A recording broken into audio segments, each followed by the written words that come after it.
Okay, fab. So let's get started. So we've got a little bit to get through, which is great.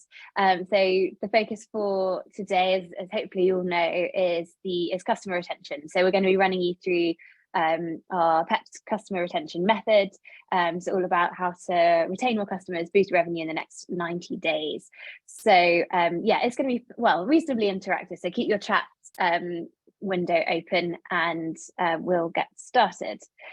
So agenda for today. So we're going to be covering the problem that we see when it comes to customer retention, the solution, and then we're going to dive into 5 key principles that we feel every direct-to-consumer brand should follow. And we'll save a little bit of time for questions at the end. So yeah, if you've got any questions, definitely keen to answer them. So just hold tight till the end and we'll answer them then. So the problem as we see it, so there are a few key challenges that we see direct-to-consumer businesses facing on a weekly basis. The first key problem here is that increased acquisition costs and the loss of third-party data is making customer acquisition more and more difficult. Second key problem is that along with skyrocketing acquisition costs, the advertising strategy that you may have come to rely on has suddenly probably become very expensive and potentially quite inefficient. And the third problem here is that knowing how to drive up customer retention without harming your bottom line can feel like a bit of a dark art. So those are some of the key problems that we see clients facing when it comes to customer retention. But the good news is that with the struggle comes plenty of opportunity. So we see the solution forming in 3 key elements. The first one is focusing on your existing customers. So I'm sure most of you have already heard this stat in the past, but selling to existing customers is 6 to 7 times cheaper than acquiring a new one. Building long-term brand loyalty and improving your bottom line. So it's another key solution to the customer retention problem. And providing your audience with a personalized and hyper-relevant experience they're expecting. So personalization, we're going to dive into in a little bit more detail because it's really a key element of making sure that you are continuing to engage and nurture your audience and keeping them retained over the long run. So before we dive in, who am I? A little bit of background. So I'm Georgie, I'm the founder of Pepped. And if you don't know about Pepped, we're a lifecycle marketing agency. So we specialize in working with direct-to-consumer brands, primarily in the health and wellness space. So our core focus is on email and SMS marketing, and customer retention plays a really big role in a lot of the work that we do with clients. Over the last, coming up for 3 years, we've worked with a real variety of high-growth health and wellness clients, both in the UK and the US. And prior to launching Pepped, my background was I was at a business called Houzz, Houzz. So they're a website and app for home redesign and interior design, big US company actually, and I was leading the international lifecycle marketing there. So that's a little bit of background about me. Before we dive straight on or carry on, who would like a replay? We are recording this session, so if it would be helpful for us to share the slides and a replay, just give me a little yes or no in the comments, and we'll make sure that we get that over to you. So yeah, let me know, would it be helpful if I share a replay from today? Great. Okay, cool. No problem. We'll make sure we do that. So yeah, stick around to the end, and we'll make sure we share that with everyone.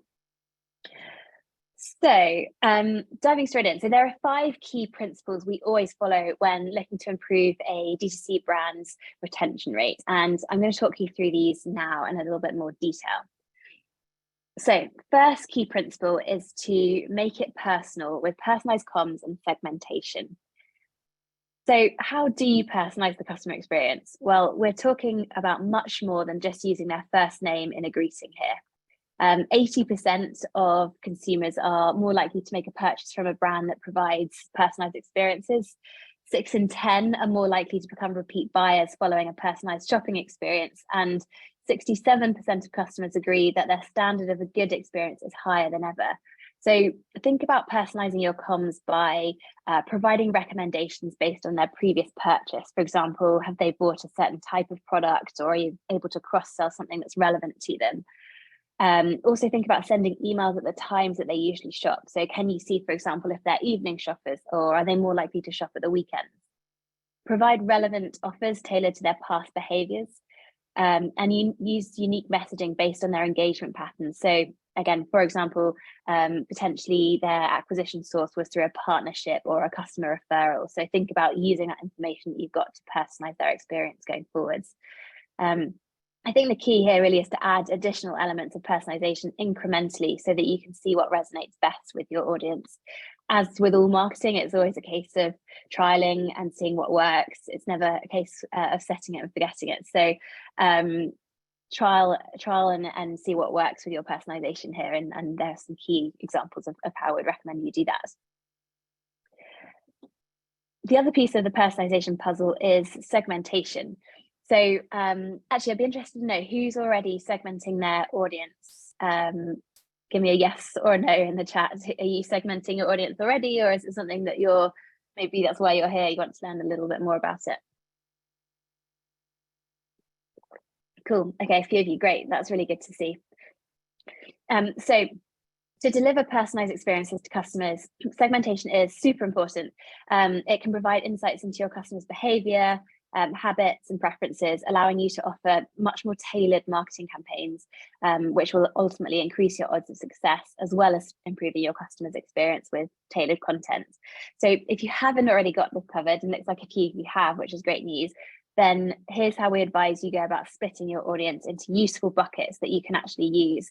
I think one of the challenges we often come across with clients is that they know that they need to do segmentation, and maybe they sort of dip their toe into the water, but it can get quite complicated quite quickly with knowing where or how to segment your audience. And obviously you can divide up the pie in many different ways, and getting quite granular quite quickly can be a challenge. So what we'd suggest is that you divide your audience up using the segment value matrix. So on one axis, you've got the current value of a customer, and on the other, you've got their potential value. So this technique uses recency and frequency of purchase to split your audience into 4 quadrants. So recency focuses on when was the last time they purchased, and frequency focuses on how often and for how long. So just to reiterate, recency is focused on when they last made a purchase in terms of time, and frequency is how often and for how long they've purchased. So taking this a step further, the first step really is to take your audience and rank them by potential value based on either how recently or how frequently they bought from you. Then you can split them into 2 groups, above average and below average. Next, you want to take your audience and rank them by their current value using either frequency or lifetime value. So you can then split them into 2 groups again, either above or below average. So you'll end up with 4 segments that you can see here. And the key is you want to focus on growing your disengaged and new customers and keeping your star customers. And also consider whether you should spend money on your light customers. This is just an interesting way of dividing up your audience, or a starting point to divide up your audience and understand more closely who you should be focusing on and which the groups that are key to sort of for you to focus more of your attention on. Great, so that's one key principle down. Second one is to retain customers with a smooth welcome and onboarding process. So once you've got a good sense of your personalization and you're segmenting reasonably well, really key thing here is to onboard them as well as possible to keep them over the long run. So imagine you were newly into a relationship and your date had invited you to their house for dinner. When you arrived, they welcomed you into their home, offered you your favorite drink, and had gone into loads and loads of effort to cook maybe your favorite meal. You'd feel pretty special, I'm sure. I would, and I'm sure most of you would as well. Equally, if you turned up and the host had made very little effort, you'd likely feel a little bit flat and maybe a little bit let down. So I quite like this analogy because the truth is email marketing is a lot like dating. A lot of brands have a super strong communication sequence leading up to purchase, and then it falls off a cliff. So this can make some customers feel like they've been ghosted by you as a brand when all the effort is upfront, and then once they've got you as a customer, there's tumbleweed. So when customers buy a product online, they don't have the immediate gratification of physically having that purchase in hand like they would if they went to a physical retail store. And so the customer waits for their product to be delivered. They may experience buyer's remorse and even be tempted to cancel their order. So what's the answer here? The answer is a super strong post-purchase email and SMS, if you're using it, series. So when done right, this series can tempt people to come back to your site, maybe more frequently than they might have. It lays the groundwork for a reorder, ensures satisfaction with the product or service. It's a great opportunity to collect feedback from your customers, opportunity to generate customer referrals, and it just creates a really great customer experience. So there's just a couple of reasons why nailing your post-purchase series is maybe more important than we might have originally thought. So post-purchase series will help keep anticipation alive and help you to build a stronger relationship with your customers, in the lead up to receiving their purchase in the post, but also after they have received it. And post-purchase emails are proven to work. So according to Klaviyo, these emails have a click rate that's 2.8 times higher than the average email campaign. Not only that, but revenue per recipient is 3.7 times higher. So it's worth spending a bit of time on and getting right. We've actually included some benchmark data here so you can see how you currently rank, or how your current series ranks compared to Klaviyo, based on a number of different industries. We've got health and beauty, sports and fitness, and food and beverage. So that leads me quite nicely into talking about what you should include in your post-purchase journey. Think of it a bit like laying a trail of delicious cookies out for your new customers. So email one, you really want to say thank you. So it sounds obvious, but it's super important. Personalize your message by splitting your flow and altering the language based on whether the customer has purchased from you before. So consider adding information about your loyalty program if you have one, or your brand story for customers who are new to your brand. For returning customers, you could update them on their reward status if you have a loyalty program in place. But really good opportunity just to say thank you and do a bit of the groundwork. Second, let your customers know that you're available to help. So customers may have questions after they place an order with you, and so those customers will want to know how to get in touch with someone to answer their questions. It's you'll be surprised about how many brands that we see that don't give this opportunity to their customers. So make it really easy for people to get in touch with you, and to sort of you to help them if they need that help. Another key thing here or key element of your post-purchase journey is to offer educational content. So your customers may not be experts in the new purchase. It might be that they've bought a new skincare regime, for example, and this is new to them. So helpfully explaining your product or service in a straightforward way can help to build trust with your customers and make their purchase more enjoyable experience. So if it's something that's potentially new to a customer, maybe not straightforward on how to use it, give them that education. It's a great way of adding value and nurturing them over the long run. And finally, encourage customers to come back. So when your customers' excitement from their first purchase has faded, this is a really great opportunity to encourage another purchase. So think about recommending other products they might like, or services if you're more service-based, or sending replenishment-based reminders if it's something they might buy again.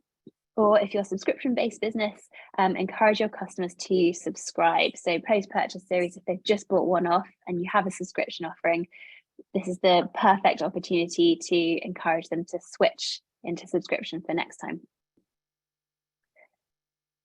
Great. So third key principle is to create a watertight customer feedback loop. Out of interest, how many of you have run customer survey, customer feedback surveys, net promoter scores, whatever it might be? Are you actively collecting customer data? Let me know in the chat. And just as a side note, can I just ask everyone to make sure they're on mute if you're not already? I think most people, I can hear a little bit of background noise, but if you're not on mute, that would be great. Thank you. Okay, Rowena saying you don't yet. Okay, reviews. Yeah, so you're right, Hannah. Often people look at reviews, or reviews is a bigger priority than collecting customer survey data. So if you're not already, one of the biggest ways to retaining customers is actually understand how they feel about you. Again, it sounds super obvious, but often gets pushed down the bottom of the pile. And when you understand customer sentiment and what they like or dislike, you can take action on their feedback, refine your approach, and ultimately meet their needs a little bit better. So think about running regular customer feedback surveys or qualitative focus groups to gather this kind of information. It doesn't have to be something that you do every month. It could be more quarterly based or even twice a year, but doing it on a regular basis means that you can then compare feedback from each time. Dan, I can see you mentioned you already collect NPS. That's really great. So yeah, highly recommend setting up a net promoter score email to ask your customers how likely they are to recommend your business to a friend. It's such an easy one to do, and yeah, there are plenty of third-party review software that you can use to collect NPS data. And ultimately, with this new set of data and insights, you should be able to be much more agile and therefore act more quickly to change towards things that customers want and away from what they don't need. So collecting this feedback is just a really valuable way of enabling you to continually iterate and tweak your offering. Okay, fourth key principle here is to turn customers into brand advocates. Sometimes easier said than done. So customer referrals convert 30% better than other acquisition channels, and referred customers are 37% more likely to stick with your brand. So the best referral programs incentivize purchases for your customers and your customers' friends. So they need to be two-way incentives. So make sure you use a different offer to your new subscriber incentive. So for example, if you've got a pop-up on the site that's offering 10% discount, for example, make sure your referral program is something a little bit better than that to make people feel valued. And loyal customers and their friends have a better potential for higher customer LTV. Because of this, you can actually afford to offer them a deeper discount or more loyalty points or free products. You can go a little bit further because statistically they're more likely to spend more and have a higher LTV for you as a brand. So how do you promote customer loyalty? Well, think about, as an example, celebrating anniversaries and milestones. How great does it feel when you have a friend that remembers your birthday and goes out of their way to make you feel special? It goes a long way, and the same is true for your customers. So try sending a message based on your customer's birth date if you have it, their first purchase, anniversary, children's birthdays if you're collecting that sort of data, pets' birthdays, whatever anniversary data you might have, depending on what product or service you offer. Try to think creatively around how you can celebrate those milestones. And you can automate anniversary emails with most email service providers, and then you can trigger them on the day, week, or month, or the anniversary's specific date.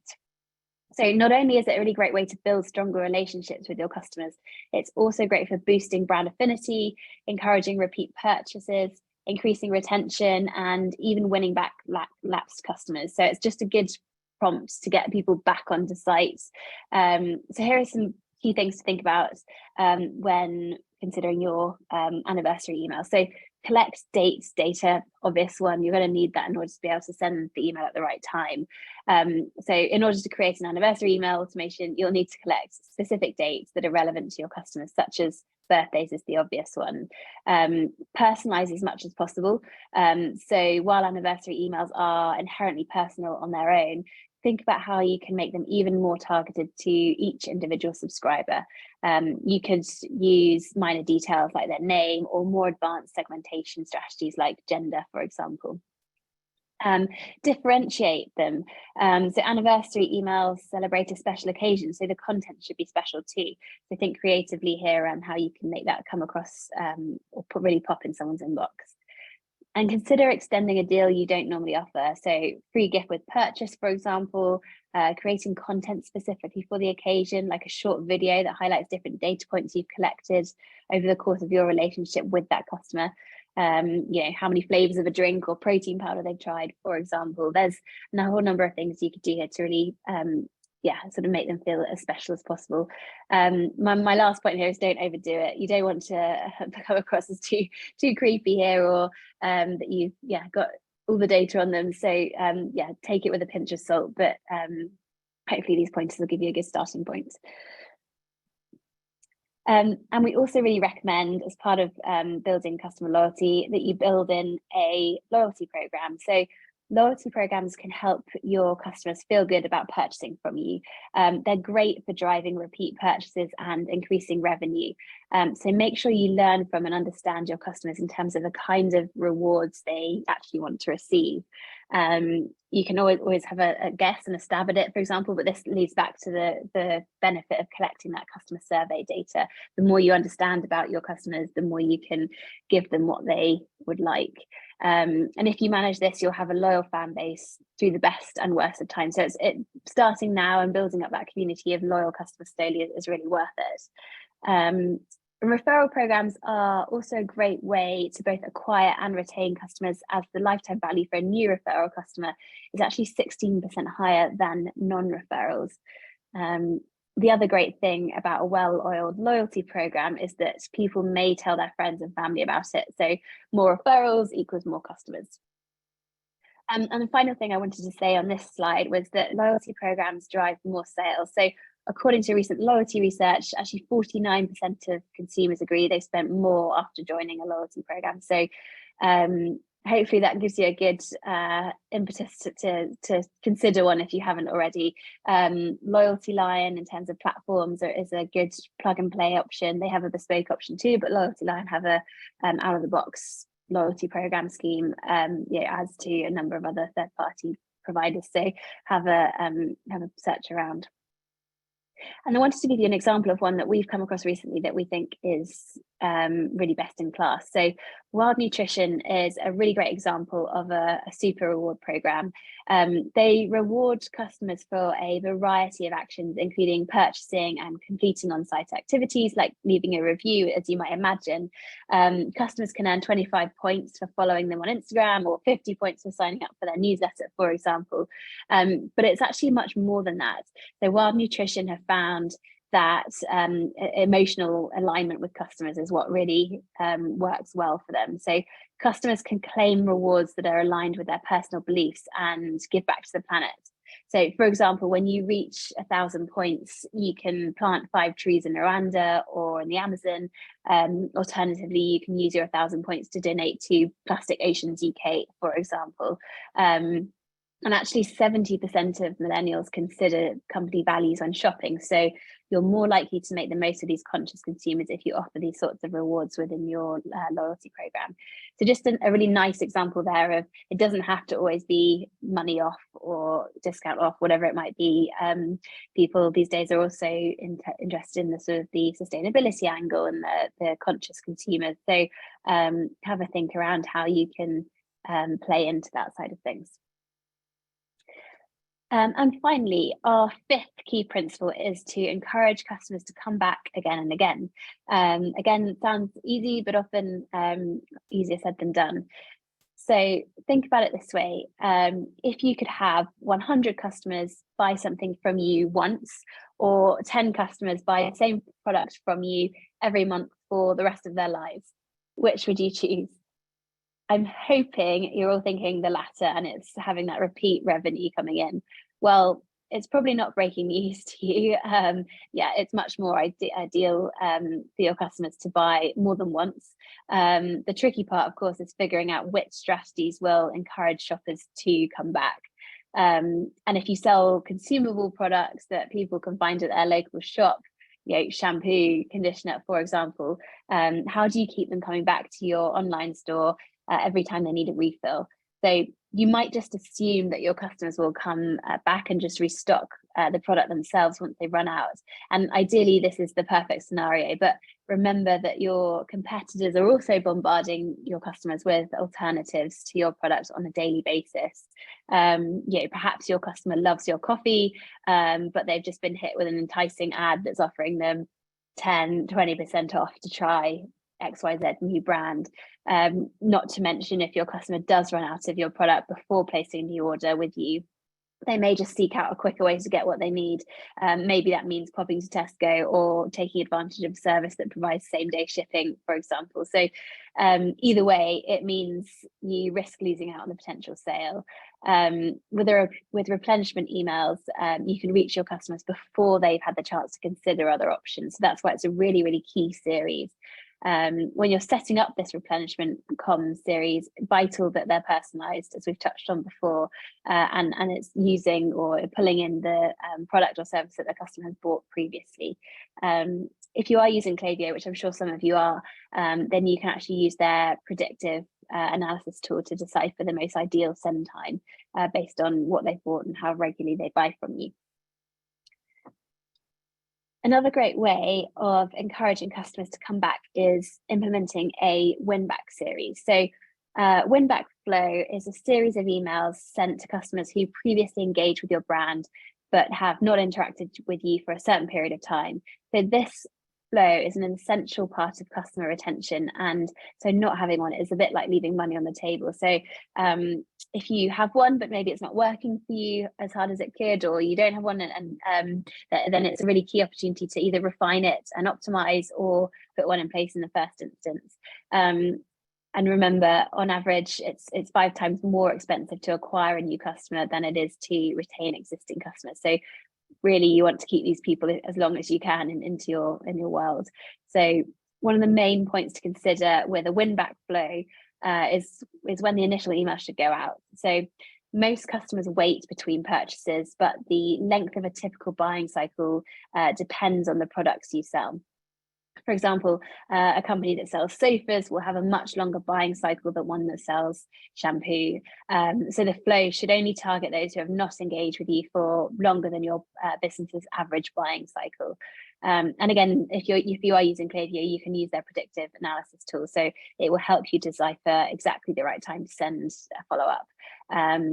So there are a few key points that we always recommend you consider in your win-back flow. The first is telling customers about the latest updates and new products. So use it as an opportunity to say, hey, look what we've been doing. We haven't seen you in a while. This is what's new with our business. Also consider including an incentive or a discount. This is a great way to hook them back in and bring them back into that purchasing cycle. It doesn't have to be money off. You can think about it more creatively, whether it's adding value like a gift with purchase or something they can download, or free shipping, for example. There are other creative ways of offering incentives without going down the discount route. And the last thing I wanted to mention on this slide was really make sure that your content looks visually interesting and personalized as much as possible. So potentially these people haven't engaged with you for a little while. We need to shake things up a bit and make sure this email really stands out in the inbox to get them across the line. So this is your opportunity to be a little bit more punchy than maybe you would have been in the past with other emails. So diving into this a little bit more detail, I wanted to lay out a kind of a 3 email series, and you can weave SMS into this as well, in terms of what we think is best practice, or what we found is best practice in our experience. So first email in the series should be a really light touch point and the shortest of the sequence. So include a few products, 3 to 6 of your best selling products, depending on what you're selling, or latest releases. And you can consider including incentive here too, or you could wait and put it in email too.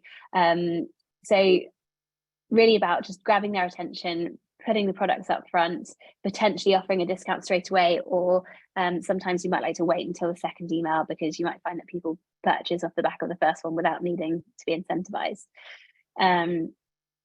The second email should act more as a reminder to your customers about the incentive from the first one, if you've included that incentive first time round, and also drive a sense of urgency. So, for example, you can set an expiration date on your offer, and in this email you can add different products from your first email. So if you previously included some of your best selling products, then maybe add some of your newest releases or upcoming products, for example. And then third email, you want to have a final call to action for customers to either re-engage, change their email preferences, or unsubscribe. remind your audience that this is the last chance to take you up on your offer. And as touched on the last slide, I'd recommend making this series fairly punchy, fairly to the point, nice and short, lots of great creative to drive people towards the products or services you're selling, and clear and strong call to actions, getting people back to the site as well. Okay, so that sums up our 5 key customer retention principles. I'd love to know in the chat, what have you found most valuable from the session? Which of the key principles that we've been through have been most valuable? Let me know.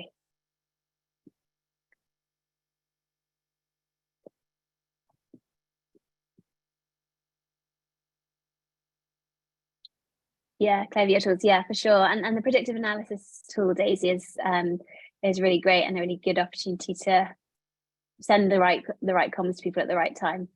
Feedback and loyalty, yeah, for sure.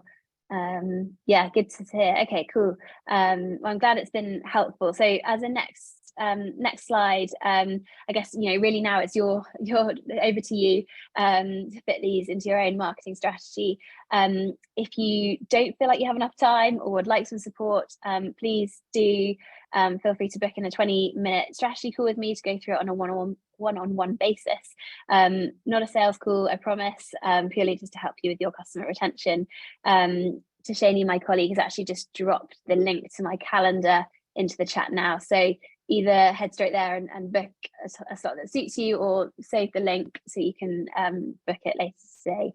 But I will now open up the floor to questions. So feel free to either drop questions in the chat or come off mute and ask me directly. Yeah, would love to hear how you found that, which bits you're struggling with, whether you have any particular questions that I can help with whilst we're on the webinar today.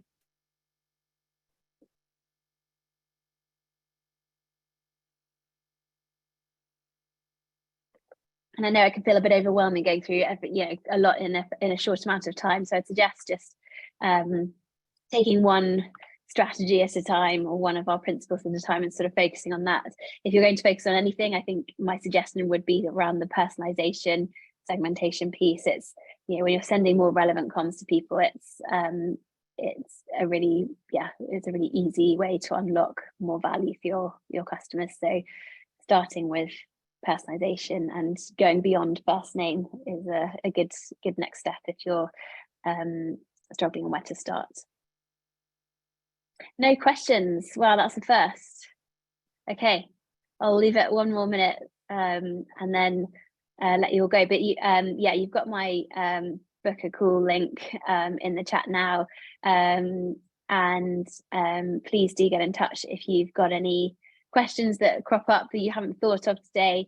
We'll also be sending across the replay, looking forward to sort of staying connected with you and seeing you all again soon. We've got an SMS webinar, actually, I should mention as well, coming up next month, which keep an eye on your inbox for. We'll be running through our recommended way to set up an SMS strategy, which is something we speak to a lot of clients about at the moment. It's been a hot topic.